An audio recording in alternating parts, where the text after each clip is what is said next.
So the official convention schedule begins Monday at Fiserv Forum. We don't know if organizers are planning any changes. The Secret Service agent in charge of Chicago is also in charge of Milwaukee. We weren't able to reach them today. We also have calls out to Chicago's DNC organizers. We did speak with the former Secret Service lead security coordinator for the 1996 Chicago DNC. He's now a private security consultant for this year's DNC. He said both campaigns' rallies might change going forward, but he expects little change to the actual conventions. You may see less outdoor public rallies by the Republican nominee, right, Republican candidate, based on what occurred today.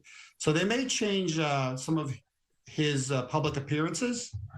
When President Reagan was shot, he was shot outside. He was moving from a hotel to his motorcade. After that assassination attempt, they stopped doing that. They stopped moving the president from a building outside to the motorcade, and they started to either bring the motorcade inside the hotel. If there wasn't space, they were building tents, and to this day they do that. So it's a concealed, they call it a covered arrival and departure.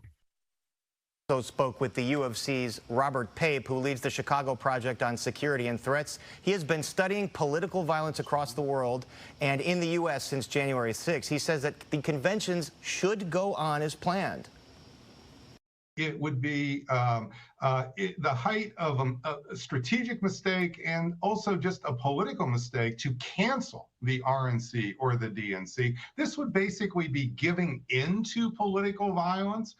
These are critical elements of how our democracy works. It would have been like after January 6th, we decide, oh, we're just all going to go home, said Congressman. We're not going to actually certify the results of the presidential election. And the official security perimeter for the United Center is supposed to be released within the next 2 weeks. Now, in just a bit, we're going to speak to Mr. Pape again, who received the results of a survey on the kind of support for political violence in America.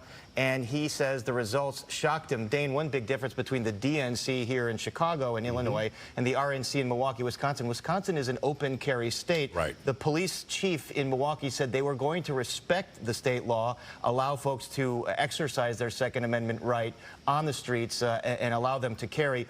Probably not in the convention hall, but outside the security perimeter, and that's going to be a scary situation. Which is about 2 blocks around the Fiserv Forum right now. Correct, and then also around the Summerfest grounds as well, where there's more activities happening.